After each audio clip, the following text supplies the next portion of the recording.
देखिए, ये घटना कोई नई नहीं है। देश का किसान बैठा था, देश के किसान के ऊपर हमला किया गया था। आज देश की बेटियां बैठी हैं, देश के किसानों के ऊपर जिस तरह से हमला था, कहीं उससे भी ज़्यादा हमला यहाँ पर किया गया है। आप ये देखिए, एक बेटी का पैर टूटा पड़ा है, मैंने देखा है। उन बेटियों के दर्द को महसूस किया है। यहाँ पर जो जनता मतलब आ रही है, तो इस तरह से आ रही है कि जो बेटियां यहाँ पर देश का मान बढ़ाने वाली बैठी है, 12 दिन हो गए हैं, लेकिन उन पर लाठियां तो चलाई जा रही हैं। जो हरेसमेंट का केस जिस पर लगा है, जिस पे पॉक्सो एक्ट की धारा पे एफआईआर की गई है, अभी तक उसको अरेस्ट नहीं किया गया है।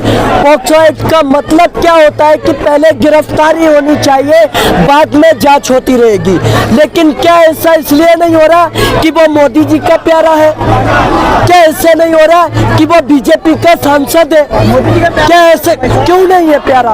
अगर मोदी जी का प्यारा नहीं होता, जो मोदी जी नारा देते कि बेटी बचाओ बेटी पढ़ाओ, तो वो बेटियां आज देश की जंतर मंतर पर 12 दिन से बैठी है। क्यों कार्रवाई नहीं हो रही? क्यों कार्रवाई नहीं हो रही? अगर किसी बेटी के साथ शोषण होता है और वो अगर जंतर मंतर पर बैठी होती है, तो मोदी जी क्यों चुप रहते हैं? क्यों कर्नाटक के अंदर प्रचार मंत्री बनकर काम करते हैं? उनका हक देश की बेटियों को इंसाफ दिलाने का नहीं है क्या? क्या वो देश के प्रधानमंत्री नहीं, बल्कि क्या भारतीय जनता पार्टी के प्रचार मंत्री के रूप में काम करेंगे? आपसे मैं जानना चाहता हूँ, आपके थ्रू में मोदी जी से जानना चाहता हूँ। प्रचार नहीं कर सकते हैं? देश की बेटियां जो देश का मान बढ़ाती हैं, आपने देखा इन पहलवानों ने जो देश ही नहीं बल्कि विदेशों में जो है तिरंगा झंडा फहराया है, देश का नाम रोशन जो है विदेशों में किया है।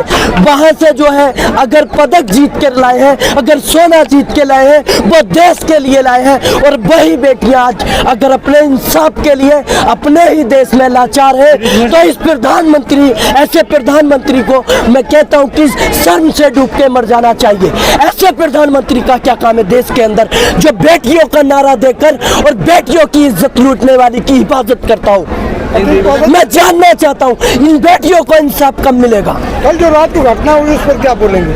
वही चीजें मैं उसी घटना पर बात कर रहा हूँ कि देश की बेटियों की, आपने देखा कि एक बेटी की टांग टूटी पड़ी है, एक बेटी की सर में चोट लगी है, एक पहलवान जो हमारे देखिए, एक यहाँ पर किसान भी आए थे और उनके जो है सर में चोट लगी पड़ी है, पट्टी बंधी पड़ी है। तो क्यों आखिरकार देश के किसानों को, देश की जो है बेटियों को, देश के रेसलरों को क्यों प्रताड़ित किया जा रहा है? आपने देखा था, आपको मैं बता दूं, ऐसी घटनाओं से देश का प्रधानमंत्री क्यों नहीं जाग पाता? क्यों जो है वो चौकीदारी कहते हैं कि मैं चौकीदार हूँ? आज चौकीदार कहाँ सो रहा है जब देश की बेटियां सड़क पर बैठी है? पुलिस कह रहे हम अपने काम कर रहे थे और आप लोग दिल्ली पुलिस पर आरोप लगा रहे थे गुंडागर्दी वो कर रहे थे, तो उसको आप देखिए क्या गुंडागर्दी थी। अगर अपने बिछाने के लिए अगर कोई कपड़ा लाता है, गद्दा लाता है, तो वो गुंडागर्दी कहलाती है क्या?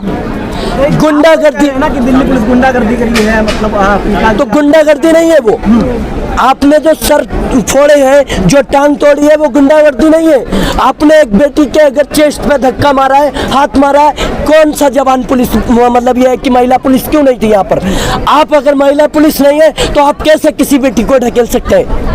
किसने अधिकार दे दिया? कौन से कानून में है? देश के अंदर जो है देखिए प्रधानमंत्री जो है आज जो कहते थे कि मैं चौकीदार हूँ, आज कहाँ चौकीदारी कर रहे हैं?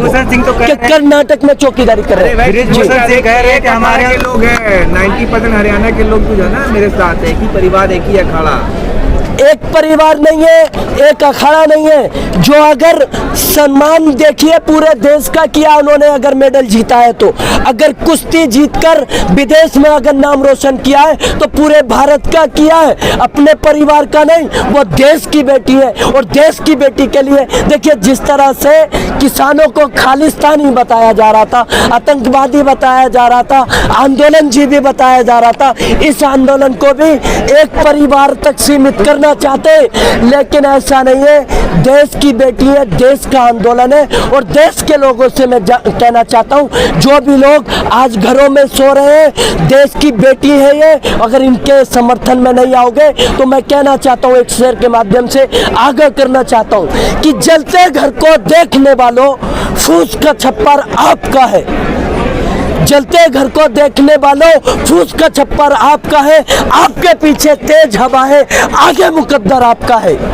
और उसके कत्ल पे आप सुनिए ये शेर आगाह कर रहा है, और जो लोग अभी तक घर में बैठे समर्थन नहीं कर रहे उनके लिए है, उनसे आगाह कर रहा हूँ कि जलते घर को देखने वालों, फूस का छप्पर आपका है, और आगे मुकद्दर आपके पीछे तेज हवा है, आगे मुकद्दर आपका है। और उसके कत्ल पे मैं भी चुप था, मेरा नंबर अब आया है, अब मेरे कत्ल पे आप भी चुप है, अगला नंबर आपका है। तो अपने नंबर की बारी का इंतजार मत करो, आप जो है यहाँ पर आओ और बेटियों का समर्थन करो। इनके इंसाफ के लिए आप जो है प्रधानमंत्री से अपील भी करो और देश के लोगों से अपील भी करो। क्यों कि देश देखिए, एक गुंडा, एक जो है बलात्कारी, एक जो हरेसमेंट करने वाला, वो जो है इन बेटियों के सम्मान से बड़ा नहीं हो सकता। बेटियों के सम्मान की बात है। अगर नरेंद्र मोदी अगर ये सोच रहे हैं, अगर देश का प्रधानमंत्री ये सोच रहा है कि चुप्पी साधने से काम चल जाएगा, तो ऐसा नहीं होगा। जब तक गिरफ्तारी नहीं होगी ब्रजभूषण की, जब तक वो अध्यक्ष पद से इस्तीफा नहीं लिया जाएगा, जब तक यहाँ से देश की बेटियां उठने वाली नहीं है, देश का किसान जाने वाला नहीं है, देश का नौजवान जाने वाला नहीं है। भूषण सिंह कह रहे थे कि ये आंदोलन करने की क्या जरूरत थी, हमारे यहाँ जांच कराइए, हमारी गलती निकल जाएगी तो हम खुद ही इस्तीफा दे देंगे।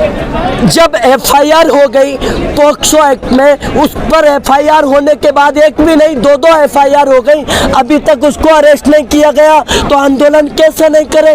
12 दिन से यहाँ पर जो है महिला बैठे हुई है, बेटियां बैठी हुई हैं, अभी तक कोई सुनवाई नहीं हो रही। देश का चौकीदार कर्नाटक के अंदर अपनी जो है सरकार बनाने में व्यस्त है। क्या देश के प्रधानमंत्री का यही काम रह गया कि वो जो है प्रचार ही करेगा पार्टी का। बता रहे कि आंदोलन में राजनीति हो रही है। क्या राजनीति हो रही है? तो राजनीति क्यों हो रही है? क्यों होने दे रहे? आप क्यों कार्रवाई नहीं करा रहे? देश के अंदर अगर आप कहते हैं कि राजनीति हो रही है, देश के अंदर कहते हैं कि आप एक परिवार का आंदोलन है, अगर एक परिवार का आंदोलन बताते तो इस तरह से भटकने वाला नहीं है। देश का नौजवान, देश का युवा बेटियों के समर्थन में है, पहलवानों के समर्थन में है, रेसलरों के समर्थन में है, जो उनके समर्थन में है जिसने देश का मान बढ़ाया है, आपका तिरंगा दूसरे देशों में भी फहराया है, उनके लिए यहाँ पर जंतर मंतर। आंदोलन खत्म होने वाला नहीं है जब तक कि इन बेटियों को इंसाफ नहीं मिलेगा। इन बेटियों को इंसाफ दिलाकर देखिए, मैंने कह दिया है, विनेश फोगाट से भी कह दिया है, औरत से भी कह दिया है जो यहाँ पर लोग आए हुए हैं, क्योंकि यहाँ पर जो असली हथियार है हमारा, यहाँ पर बैठना ही है। अगर हम यहाँ पर बैठे रहे, अगर हम यहाँ से नहीं हिले तो सरकार को हिला देंगे, और सरकार हिलेगी तभी जो है ये चीज़ें होंगी कि हमारा जो है इंसाफ मिलेगा। तो बिना इंसाफ के, बिना बेटियों के जो है हम यहाँ से नहीं जाने वाले हैं।